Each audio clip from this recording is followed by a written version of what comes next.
Like a Hellcat. Hi! Hello po! Mga kaibigan, mga kababayan ko po dyan sa Pilipinas, magandang araw, magandang buhay. Welcome po sa aking channel, Elmer's Billiard. Sana po nasa maayos po kayong kalagayan at sa inyong mga bahay-bahay. God bless po sa inyong lahat. Nandito naman po tayo sa ating kwentong bilyaran. Bago po ang lahat, gusto ko po munang bumati sa aking father-in-law na si Dodong Rogelio Placeros. Siya po ang isa sa pinakamagaling at magluto ng litsong baboy dyan sa Butuan City. Native litsong baboy. Kumusta po? At ang aking may bahay na si Mary Ann Placeros Haya. My love, kumusta po kayo dyan? Sana po tayo sa kwentong bilyaran. Pamagat po natin ito ay yung magkaibigan. Dalawang aita. Mula pa pagkabata, magkaibigan na po sila hanggang lumaki, nag-asawa. Itong isang aita, talagang may pangarap sa buhay. Talagang nagsipag eh. Tuwing pagbaba nila sa yung magdadala sila ng kalakal, magbaba sila ng sa bayan. Talagang tumataya siya ng luto kahit na alam niya na nanalo siya ron eh. Alam niya na parang may panalo eh. Nagkaroon siya ng idea na tama na kaya talaga siya ng luto. Ayun. Lipas ang araw, talagang nanalo nga talaga siya 1 milyon. Nagkapera siya ng 1 milyon. Ayun. Nagyaya siya ng kaibigan niya. Sabi niya sa kaibigan, pare, punta tayo sa sa Maynila. Mamasyal tayo ron. Magliwalayo tayo ron dahil di pa ako napunta ng Manila eh. Sabi ng kaibigan niya, pare, kahit ako rin, hindi ako napunta ron. Kaya sabi sa isip niya na, talagang nahiya ako ron, pare, sabi niya ako. Huwag kang mahiya, kung bahala. Bili tayo ng gamit, alahas, sapatos. Hindi natin nakilala ron, sabi niya. Gano'n ang mangyari. Kaya sabi niya, ano mabalik? Kaya napapayag na yung kaibigan niya, napapayag. Hindi, tapos sa subayan. Inupahan niya yung bus. Walang pwedeng sumakay kasi nahiya ng kaibigan niya. Kaya ginawa niya, inupahan niya yung bus, Victory Liner. Ngayon, kalagitnaan ng biyahe nila, nagtanong yung kaibigan niya, pare, talagang, nahiya ako talaga. Sabi niya, ano bang, gagawin natin doon sa basta, relax ka lang, baguhin mo yung salita mo. Ayusin mo na yung pangalita at sa kalakad mo dahil pagdating doon, bili kayo ng damit, alahas, sapatos, pagbago ng buhay natin doon talaga. Ngayon, dumating siya doon sa Maynila, napatapat naman yung dating nila doon sa may SM. Sabi ng kaibigan niya, dito na kami, driver, baba na kami. Sabi ng kaibigan niya, dyan tayo pala, dyan tayo, bibili ng damit, tsaka alahas, dyan. Yun. Baba na siya, sabi niya. Bilisan na natin, sabi ng kaibigan. Baba na, dahan, madapa tayo. Nandun sila sa pintuan ng SM. Hindi sila pinapapasok ng security guard dahil sa pananamit niya, hindi pwede makapasok eh. Kaya nga talagang sinabi nung may pera, sabi na, sir, guard, pasok kami, sir. Bibili kami ng damit, alahas, sapatos. Bibili kami dyan, may pera ako. Sabi niya, hindi nga pwede. Binigyan ngayon ng 500 yung security guard. Binigyan. Nakapasok ngayon sila. Pagpasok doon, tingin ng mga tao. Maraming tao eh. Tingin ng mga tao. Sabi niya, huwag ka lang. Sabi niya sa kaibigan, pre, hindi na naman ka lagi ganon niya sa isa kaibigan nila. Ngayon nga eh. Tandaan yung waka doon bili sila ng madamit, bili sila ng alahas, sapatos, karilo. Ngayon, bumili pa sila ng shade. Yung shade, bumili sila. Ngayon, paglabas na doon sa bilihan, parang hindi mo sila makilala, hindi na sila nakikilala. Parang foreigner. Bagong dating dyan sa Pilipinas. Pare, sabi nung nga yun, pare, baguhin mo yung lakad mo, sabi niya. Saka, huwag kang maraming salita. Kasi, abutin tayo, halata tayo, sabi niya. Oo nga pare, pag-aralan ko. Saka, kino lang ang kilo, sabi niya. Ngayon, palakad-lakad sila, dahan-dahan. Usa, wala na nagtinginan sa kanila. Parang foreigner. May sumaludo pa nga, sabi ng isa, Sir, how are you? Binubuli pa nga siya, how are you? Go! Gano'n sila. Tuloy-tuloy dyan sa pintuan. Hindi ka napansin ng security guard eh, na sila yun eh. Kasi parang foreigner nga eh. Labas sila sa pintuan. Ganun, labas. Doon sa pintuan, tingin-tingin sila. Pare, sabi ng may kaya, bago tayo mamasyal, liwaw-liwaw doon sa ano, Metro Manila, sabi niya. Mag-inuman muna tayo, sabi niya. Simple.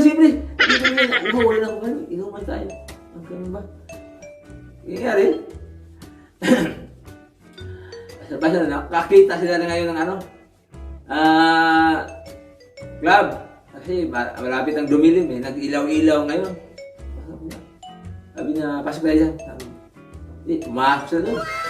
Pagpasok niya doon, sabi pare, huwag tayong gaya-gaya. Inumin kasi mahalata tayo, ita tayo. Sabi niya gano'n. Sabi niya, tingnan mo nga sa ano, yung sa kanan na misa, sabi niya gano'n. Sabi niya, anong inim nila? Sabi nung kaibigan niya, pare, marka kabayo. Sabi niya, ibig sabihin, red horse, marka kabayo. Huwag tayong gaya-gaya tayo kasi mahalata tayo, ita tayo. Ngayon, doon sa kaliwa, tining na naman ngayon. Pare, markang agila. Sabi na, markang agila. Sabihin, Gold Eagle Bear. Huwag tayong gaya-gaya, pare. Mahalata tayo, isa tayo. Sabi niya. Doon sa dulo. Sabihin nga niya, ayan nun. Tumayo pa nga eh, tumanon pa nga eh. Pare, parang marka demonyo eh. Marka demonyo. Ibig sabihin, hinibra. Sabi niya, pare, para hindi tayo mahalata, kita tayo. Huwag tayong gaya-gaya. Sabi nung kaibigan, ano yun natin? Yun o, yung nasaltante. Uy, markapato yan pre. Sabi, yan ang inumin natin. Kita mo bang may uminom dyan? Ha? Ay, wala ko inumin dyan. Mahal, sigurado mahal dyan. Mahal yan. Sigurado mahal yan. Eh, may pangbayad tayo. Sinauhaw na ako na rin. Uhaw na ako pre. Waiter! Tawag yung waiter. Dumating, sabi, English pang waiter. Sabi, Sir, what's your order? Sabi niya, what's your order? Bigyan mo kami ng ano. No. Ano na bote ng ano? Yan ang markapato. Nagulat ang waiter, sabi niya. Silver.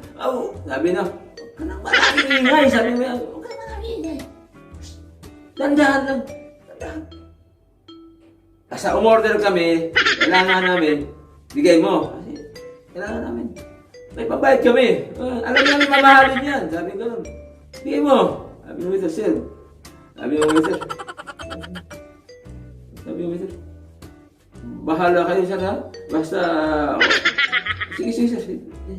Bumalik yung waiter. Doon, sa manager niya. Floor manager. Sir, yung dalawang tao ron eh. Salita naman ako, Benjamin. Order ng ano, sir. Markapato. Ano yan ako? Silver Sword. Ano na bote? Sabi ng ano. Sabi ng floor manager, bigay mo. Kasi gusto mo niya, makaano ba? Bigay. Binigay. Dala-dala yung ano. Ano na bote, sabi. Sir, ito na yung order nyo. Ano na bote, sir? Ngayon, binigyan ng tip. Sabi niya sir. 200, binigyan yung waiter. Sabi niya, sir, salamat sir. Sir, paalala ko lang. Sabi ng waiter, sir. Sabi niya, paalala sir. Huwag ka nang ano. Sabi niya, huwag ka nang ano. Sabi niya, parang ano. Sabi niya, nangyari. Nauhaw yung isa. Ibinom ngayon yung isa, nauhaw. Ay, hindi napansin. Parang gano'n. Oh no! Hindi napansin. Dahil sa uhaw. Sabi niya, huwag nang gano'n may isa. Sabi niya. Ngayon, yung isa, kinigyo ano, kalahati lang yung may pera.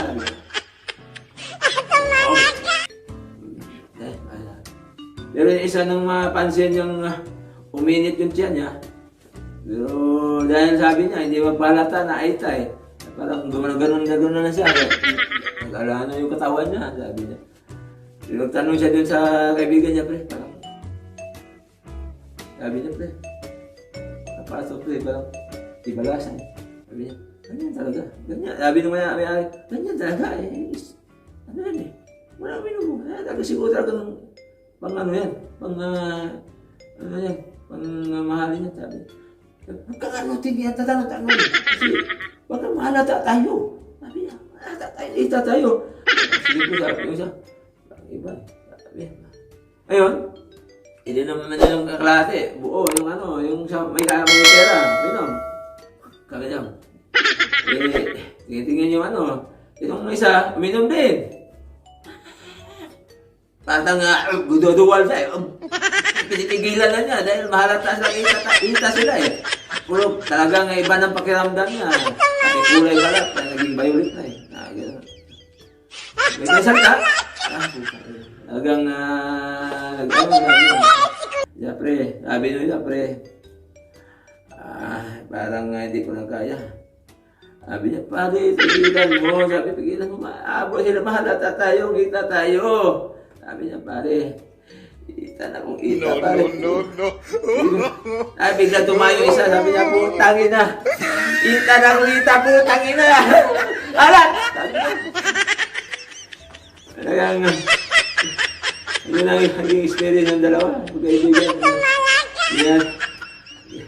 Pati ako natatawa din sa kwento na yun. Alam mo yung kwento na yan, ang galing ng kwento na yan doon sa Pasay. Doon ako tumambala sa Pasay kung mag-build ako. Ang galing! Gusto kong batiin yung boss ko dyan, si Boss Henry Gonzales. Boss, kumusta po? Ang galing. Gusto nyo ba? Ha? Gusto nyo ba? Dahil pareho din po kayo mga kaibigan. Sige po, isa pa. Ito po, yung kwento na to ay information ni Dr. Koy. Yung si Dr. Koy, nagkaroon siya ng tumumal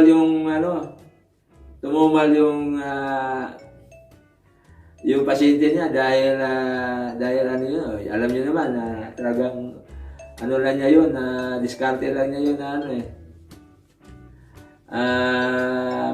gumawa ng clinic dahil doon nga yun sa naging bilyarista siya dahil sa COVID, tumumal yung kita niya kaya gumawa siya ng diskarte nga naggumawa siya ng extra income kaya gumawa siya ng clinic. Pangyayari, walang customer, walang pasyente kaya ginawa niya, gumawa siya ng promo ngayon. Ang promo niya, nakalagay doon. Pag ikay gumaling, magbayad ka 500. Pag ikay hindi napagaling, magbabayad si Dr. Koy ng 1,000. Yun ang promo na. Doon sa naka-streamer Labas. Nakalagay doon sa Maya, nung nilagay niya, maya, dumaan ngayon itong yung totoong doktor talaga. Doon parang padaan siya nag-jogging Jogging. Nakabasa ngayon niya yung streamer. Sabi, uy! Pag ikay gumaling, magbayad ng 500. Pag ikay hindi napagaling, bibigyan ako niya 1,000. Harang sa akin to. Sabi, harang sa akin to. Doktor nga yato, doktor. Nag-isip siya ngayon kung anong sakit niya. Sabi niya, ito na. Ito yung sakit ko. Sabihin ko na lang na nawala yung panlasa ko.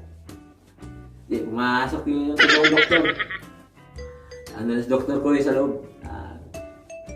Magandang umaga po. Ikaw ba yung, sabi ng totoong doktor, ikaw ba yung doktor? Sabi niya, ako po, ako si Dr. Koy, sabi niya. Sabi ng Dr. Koy, sige, upo. Ano ba problema mo? Sabi niya, nawala yung panlasa ko. Sabi niya, isip-isip niya, harang sa 1,000 to. Sabi niya, sabi niya, doktor ko nga. Dali lang yan. Kumuha si Koy yung maliit na bote. Kung tawagin sa Bisaya, garapa Iuwa niya. Sabi niya, sige, buka bibig mo. Yun. Kumuha ng grapher si Dr. Koy. Pinatulungan ng 3 patak yung bibig naman, sabi niya. Nga, nung pinatulo yung unang tulo, sabi yung doktor. Sabi niya, isa pa, sabi niya. Duda na siya eh. Duda na yung doktor, sabi niya. Yung huli, yung pangatlo, sabi niya. Gasolina ito eh. Sabi niya, ayan nga, gasolina nga. Ayan, umuha nga lasa mo. Sabi ng doktor. Sabi ng doktor, baik ka naman daw. Sabi ng doktor. Sabi niya, gasolina pa. Bunod siya, 500. Hindi siya nagpalata. Kasi, sabi niya, dali ako 500. Balik ako bukas. Kunin ko yan. Extra 500 pa kasi 1,000. Binigay 500. Di, labas siya. Paglabas niya, sabi sa isip-isip niya, bihira naman. Nadali ako 500. Ayaw mo. Sabi niya, tumingin siya sa promo. Sabi niya, bukas. Balikan ko yan. Buka ko yung 500 ko. Dahil salita, talagang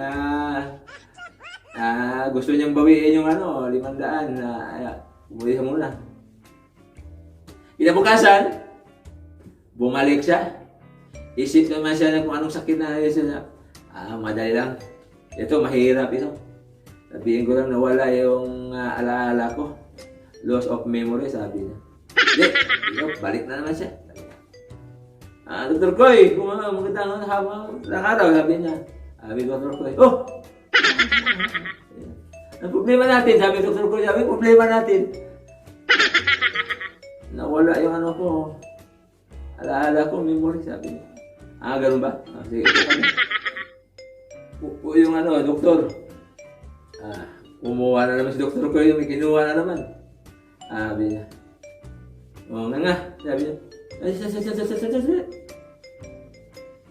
Yan yung kahapon eh. Gasolina rin yan eh. Gasolina nga. Yan. Gasolina nga. Sabi niya, kapag naalala mo. Nagdali man dahil. Sabi niya, putang. Pusang ka na. Huli na naman siya. Kasi nawala nga yung alaala niya. Naalala niya yung gasolina pa rin.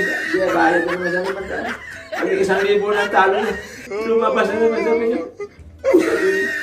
Pusang ka na. Huli mandaan. Ano ba yan? 1,000 ng talo ko. Palingo na naman dyan sa promo. Sabi niya, pagbihira promo na yun. Palingo na dito. Ginawa niya, umuwi na naman siya. Hindi ngayon siya nakatulog. Kaya niya, pusang iring promo na yun.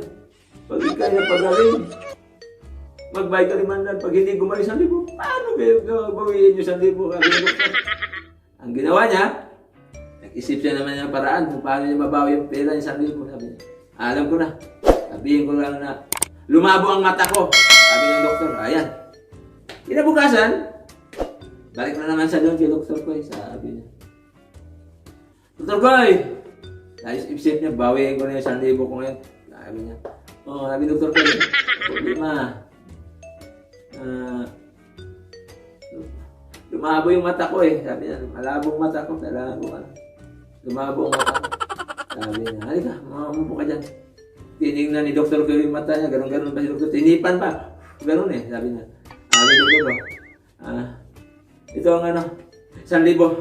Umuwi ka na, sabi niya 1,000. Sabi Dr. 1,000, 500 lang to eh. Sabi niya, ayan, bumalik na yung mo. Hindi na malabong mata mo. Ibayad ka na ba? Ulan ka na. Bayad na naman sa 500. Hindi na lumabong mata niya. Labas na siya. Grabe, huli ako. Ako totoong doktor, nahuli pa ako, 1,500. Sabi niya, hindi ako mabalik dyan. Ako malagdagang yung talo ko ba? Sabi niya, doktor, hindi ako mabalik dyan. Sabi niya yung talagang sulit yung doktor ko, yung promo niya. Huli yung doktor, totoong doktor, huli. Sana po, yan na po ang kwentong bilyaran. Laging tandaan, laughters are best medicine. Tandaan. Pag ako, sumakit ang ulo ko, ngipin ko, tinatandaan ko yan. Tinatawa ko lang kasi laughters nga, best medicine. Kayo, pag hindi kayo natawa, matatawa rin kayo balang araw. Papapatawa ko rin kayo. Ay, ganyan po ang kwentong bilyaran. Dahil po sa bilyaran, diyan po nabibilya pang aking sarili. Nung panahon na yun, sarili ko, hinahanap ko yung sarili ko eh.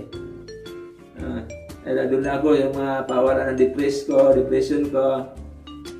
Alam niyo na, talagang napapatawa ko doon sa mga kwentong bilyaran na saan ako tumambay. Papatawa ako kaya natuto akong magkwento. Hindi ako marunong, hindi rin pa rin ako magaling. Mag-comment na po tayo, mag-comment naman po kayo kung ano dapat kong gawin. Likes and subscribe. Yan lang po para lalo pa akong gumaling sa pagkwento. Sana po mapasaya po kayo, lalo na po sa mga OFW. Sana po supportahan po natin, supportahan po ninyo ang aking YouTube channel dahil marami pa po akong ibibigay sa inyo na kwentong bilyaran. Kaya lang, pasensya na po kung hindi ako masyadong magaling. Maraming salamat po. Gusto ko munang batiin pa po ulit yung pinaka-importanting tao ko sa pagbibilyar. Isa po yan talagang nagbigay sa akin ng suporta. Grabe po. Kilala po yan. Isa po yan sa halip ng bilyar industry ng Pilipinas. Walang iba po kundi si Boss Jonathan C. Ibang klase yan. Philanthropist po yan. Sir, Boss Jo, kumusta po? Nimiss ko na po kayo. Yan na po. Marami pong salamat. Magandang buhay. Magandang buhay po sa inyong lahat. God bless po. Bye-bye.